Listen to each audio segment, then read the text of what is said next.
থেমে থেমে জ্বলে ওঠা হিন্দু মুসলিম সংঘাতের 200 বছরের ইতিহাস, কখনো গুজরাট, কখনো দিল্লি। হিন্দুরা মারছে আর মুসলমানেরা মরছে। বাঁচা মরার এই লড়াইয়ের মধ্য দিয়ে কাটছে ভারত উপমহাদেশের হিন্দু মুসলিম দ্বিজাতীয় সম্পর্ক। দর্শক, শান্তির পথে হেঁটেছে একদল, আরেক দল অশান্তির আগুন জ্বালিয়ে অশান্ত করেছে এই জনপদ। ভারতের ধর্মান্ধ হিন্দুত্ববাদের সাম্প্রদায়িক থাবায় বারবার আক্রান্ত হয়েছে, তারপরেও অসাম্প্রদায়িক থেকেছে উপমহাদেশের মুসলমানেরা। ঊনবিংশ, বিংশ কিংবা একবিংশ শতাব্দীর ইতিহাসের পাতায় পাতায় ছড়িয়ে ছিটিয়ে আছে মুসলমানদের তাজা রক্ত। নেতাজি সুভাষ বসু কিংবা দেশবন্ধুর মতো সত্যিকারের কিছু ভগবানের দেখা মিললেও ইন্দিরা থেকে নরেন্দ্র মোদী কিংবা নেহেরু থেকে নরসীমা রায়ের মতো নরপশুরাই ভারত উপমহাদেশ বেশিরভাগ সময় শাসন করেছে।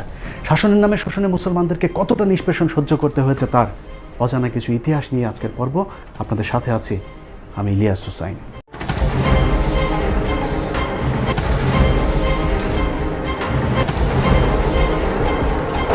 হিন্দু শাসকদের শোষণের চিত্র দেখার আগে এক ঝলকে ভারতের মুসলিম শাসনের চিত্রটা একটু দেখে আসা যাক।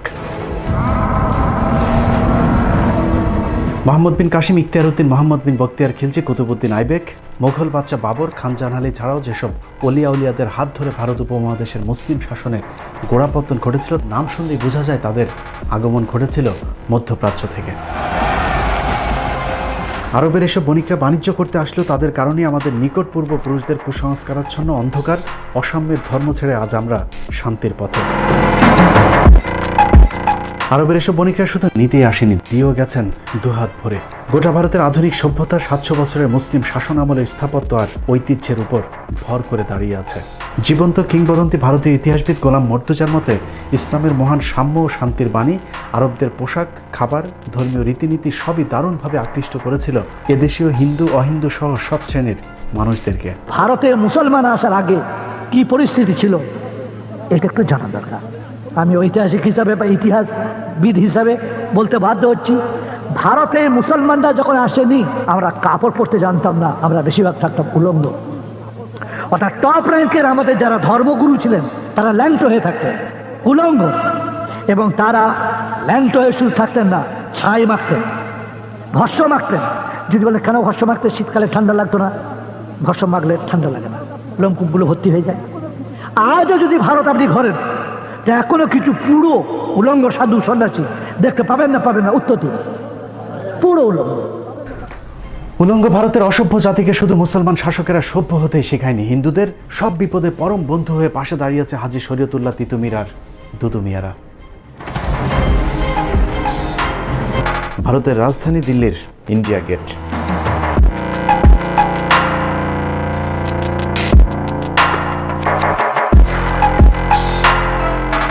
ভারতীয় ইতিহাসের সাক্ষী ইন্ডিয়া গেটের বুক জুড়ে খোদাই করা আছে প্রায় 92,353 জন শহীদের নাম, যার মধ্যে মুসলিম শহীদের সংখ্যা প্রায় 62,945 জন।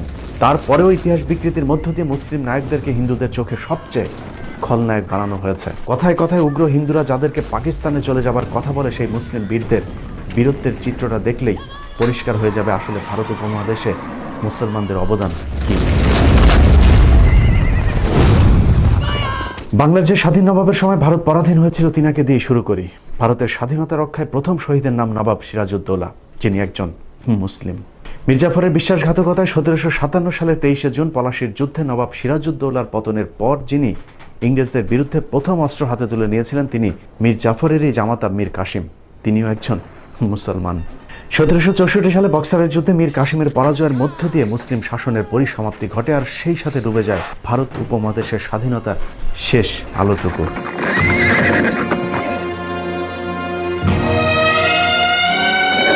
বক্সারের যুদ্ধে নিহত শহীদেরা প্রায় সবাই মুসলিম। এছাড়া সেই যুদ্ধে একাত্মতা ঘোষণা করা গৃহবন্দী হওয়া অযোধ্যা এবং দিল্লির নবাব সুজাউদ্দৌলাও ছিলেন মুসলিম শাসক।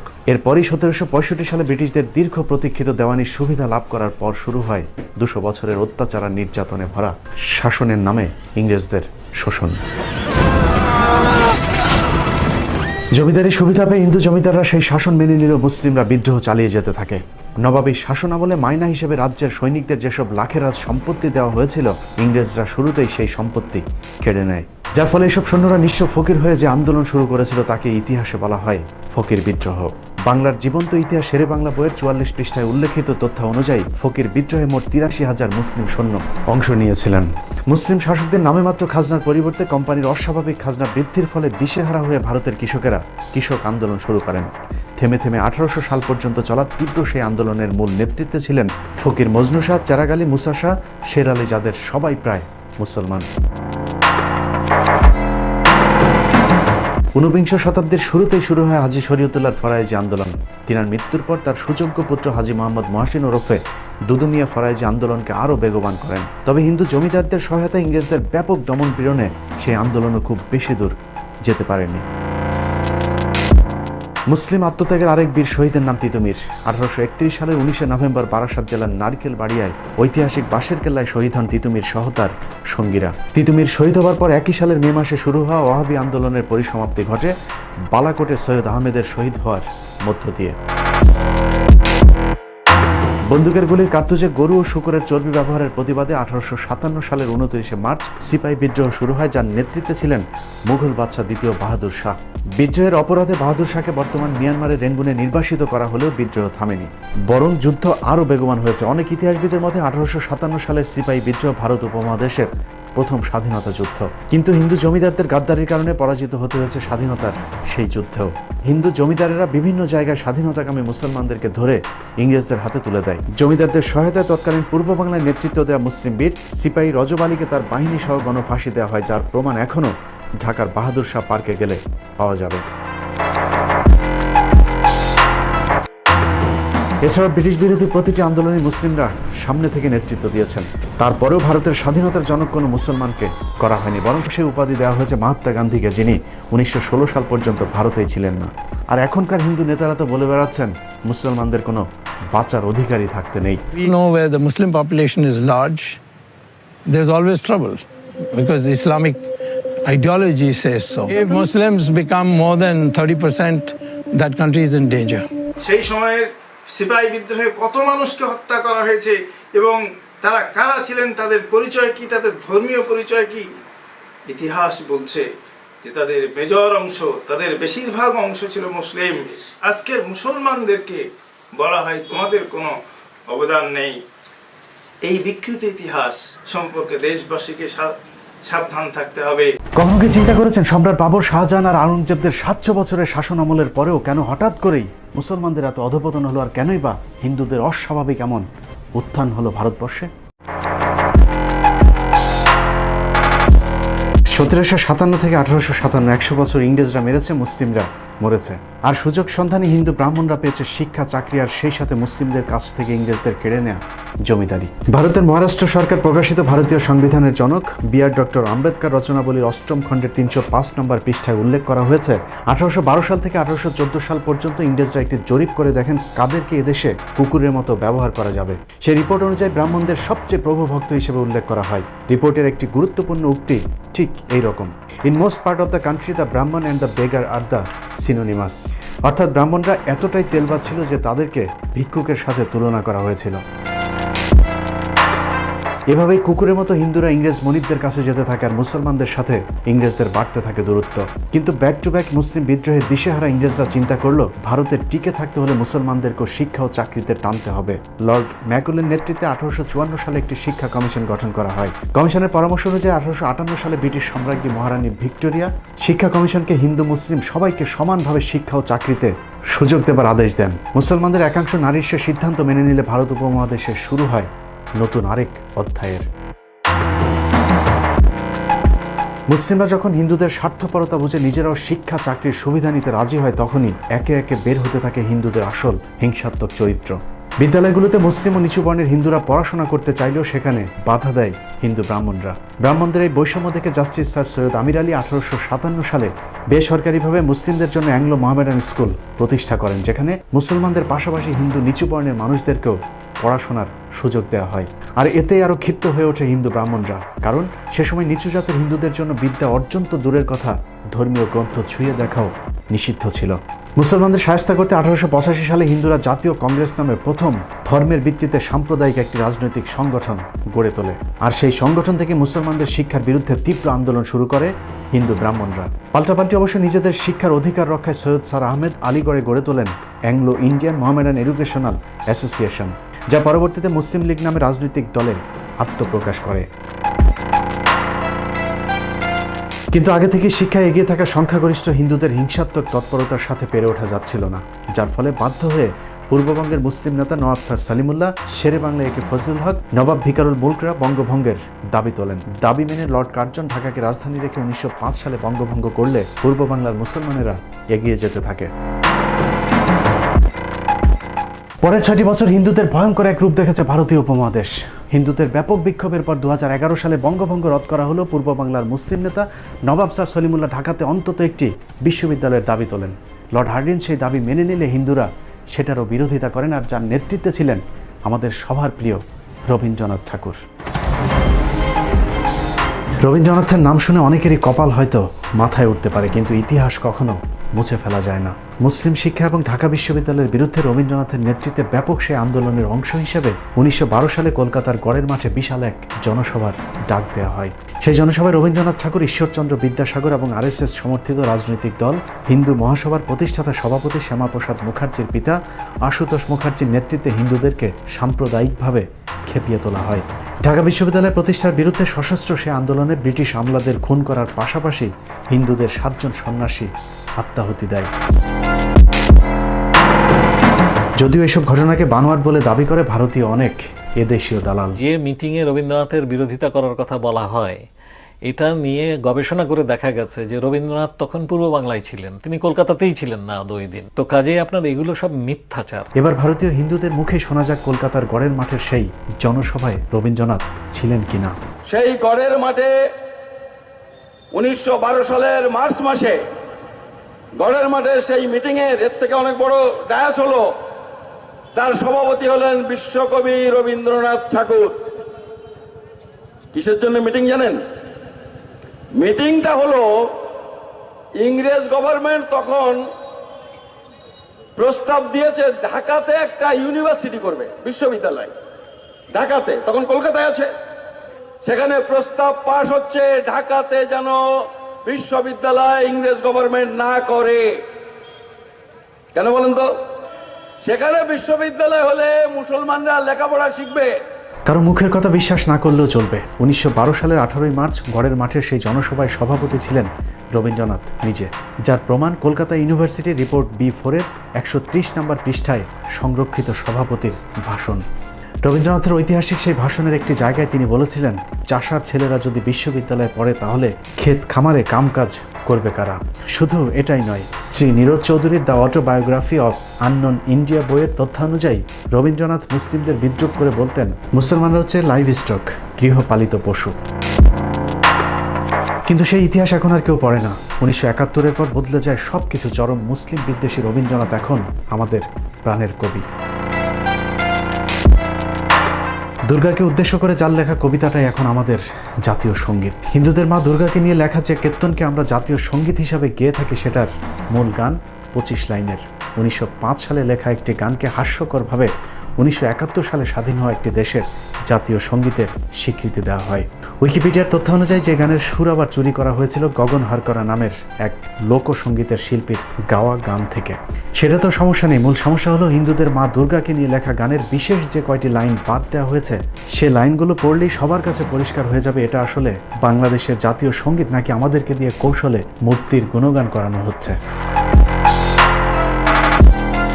71-এর পর রবীন্দ্রনাথ, ঈশ্বরচন্দ্রদের মতো এরকম অনেক মুসলিম বিদ্বেষীদেরকে আমাদের ইতিহাসে সুপ্রতিষ্ঠিত করা হয়েছে, অথচ যাদের কারণে আমরা আজ আলাদা ভূখণ্ডে বিদ্যা অর্জন করার সুযোগ পেয়েছি, সেই সব নায়কদেরকে আমাদের চোখে করা হয়েছে খলনায়ক। আজকের ঢাকা বিশ্ববিদ্যালয় প্রতিষ্ঠায় যাদের অবদান সবচেয়ে বেশি, তাদের দুজনের মধ্যে একজন নবাব স্যার সলিমুল্লাহ। জিনার দান করা 600 একর জমির উপর দাঁড়িয়ে আছে আজকের ঢাকা বিশ্ববিদ্যালয় এবং বুয়েট। স্যার সলিমুল্লাহর নাম নিভু নিভু করে আমাদের ইতিহাসে জ্বললেও মুছে গেছে আরেক মহামানব মোহাম্মদ আলী জিন্নার নাম। 1971 সালের আগ পর্যন্ত মোহাম্মদ আলী জিন্নার নামে থাকা জিন্না হলটিও এখন বদলে হয়েছে সূর্য সেন হল। অথচ এই সূর্য সেন বঙ্গভঙ্গ এবং ঢাকা বিশ্ববিদ্যালয়ের প্রতিষ্ঠার ঘোর বিরোধী ছিলেন। আর জিন্না হচ্ছে সেই ব্যক্তি যিনি বড় লাটের কাছে হিন্দুদের 18 বার প্রবল আপত্তি সত্ত্বেও ঢাকা বিশ্ববিদ্যালয় বিল আইন পরিষদে পাশ করানোর জন্য ইম্পেরিয়াল লেজিসলেটিভ কাউন্সিলে যুদ্ধ করেছিলেন। ভারতের বিখ্যাত লেখক শৈলেশ কুমার বন্দ্যোপাধ্যায়ের লেখা জিন্না পাকিস্তান নতুন ভাবনা বইয়ের 26 নম্বর পৃষ্ঠার তথ্য অনুযায়ী 1971 খ্রিস্টাব্দে জিন্না ইম্পেরিয়াল লেজিসলেটিভ কাউন্সিলে যে ঐতিহাসিক বক্তৃতা দিয়েছিলেন তার মধ্যে ঢাকা ও পাটনা বিশ্ববিদ্যালয় বিল অন্যতম। জিন্নার সেই বিলের উপর ভিত্তি করে 1921 সালে প্রতিষ্ঠিত হয় প্রাচ্যের অক্সফোর্ড খ্যাত ঢাকা বিশ্ববিদ্যালয়। শুধু ঢাকা বিশ্ববিদ্যালয় নয়, জিন্নার কারণে বাংলাদেশ ও পাকিস্তানের মুসলিমরা আজ আলাদা ভূখণ্ড পেয়েছে। তা না হলে আমাদেরকেও হয়তো কাশ্মীর, হায়দ্রাবাদ কিংবা দিল্লির মুসলমানদের মতো ভাগ্যবরণ করতে হতো। এভাবেই ভারতীয় দালালেরা বাংলাদেশের বুক থেকে একের পর এক দেশপ্রেমিক মুসলমানদের নাম মুছে ফেলার ষড়যন্ত্র করছে।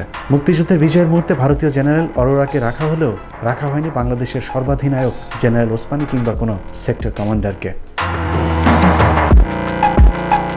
স্বাধীনতার পর থেকে ভারত বাংলাদেশের উপর দাদাগিরি চালাতে থাকে। ভারতের লুটপাটের যে যখন বাধা দিয়েছে তাকেই গুম করা হয়েছে। 1972 সালের এপ্রিলে ভারতীয় বাহিনী বাংলাদেশ ছেড়ে গেলেও বাংলাদেশকে তারা সব সময় নিয়ন্ত্রণ করেছে। যখন যে রাজনীতিবিদ তাদের বিপক্ষে কাজ করেছে তাকেই করুণভাবে হত্যা করা হয়েছে।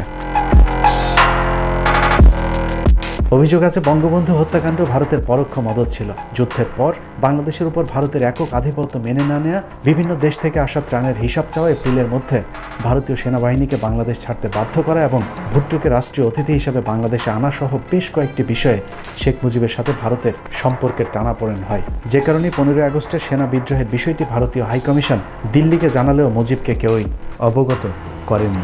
অন্যদিকে কূটনৈতিকভাবে বাংলাদেশকে অনন্য উচ্চতায় নিয়ে যাওয়া বাংলাদেশের ইতিহাসের সবচেয়ে জনপ্রিয় রাষ্ট্রনায়ক জিয়াউর রহমানকে হত্যা করা ভারতের জন্য বাধ্যতামূলক হয়ে ওঠে। কারণ দেশের ব্যাপক উন্নয়ন এবং ভারতকে টপকে শহীদ জিয়াউর রহমানের বিশ্ব নেতা হয়ে ওঠা ভারতের জন্য ছিল চক্ষুশূল। যে কারণে শহীদ প্রেসিডেন্ট জিয়াউর রহমান হত্যাকাণ্ডে ভারতের সরাসরি জড়িত থাকার জোর গুঞ্জন রয়েছে। একই ভাগ্যবরণ করতে হয়েছে জামাত ইসলামীকে। 1971 থেকে আজ পর্যন্ত ধারাবাহিকভাবে ভারত বিরোধিতায় কাল হয়ে দাঁড়িয়েছে দলটির।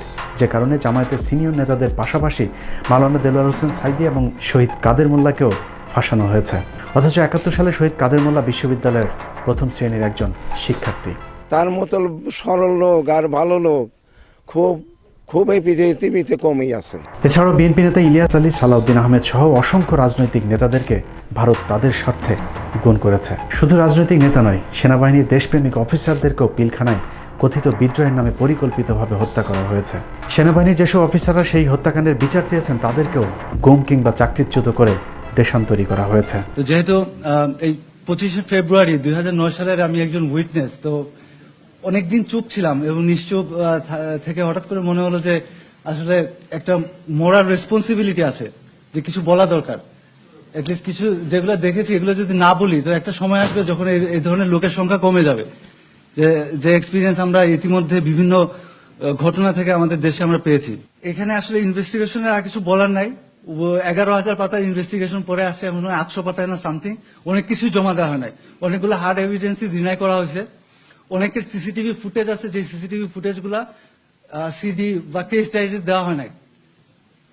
তো এগুলা হয়তো ভবিষ্যতে মানে আরো যদি প্রত্যেকটা বিচারই বাংলাদেশের সমস্যা 2-3 বার হয়, তো কোনো এক বিচারে ওটা ভালোভাবে বেরোবে, দোয়া করবেন। সেনা অফিসার হত্যার মধ্য দিয়ে এদেশে পুতুল সরকারের ক্ষমতা দীর্ঘায়িত করা হয়েছে। বিনিময়ে শিক্ষা, সংস্কৃতি, অর্থনীতি কিংবা রাজনীতি সবখানে ভারতের একচ্ছত্র আধিপত্য বিরাজ করছে।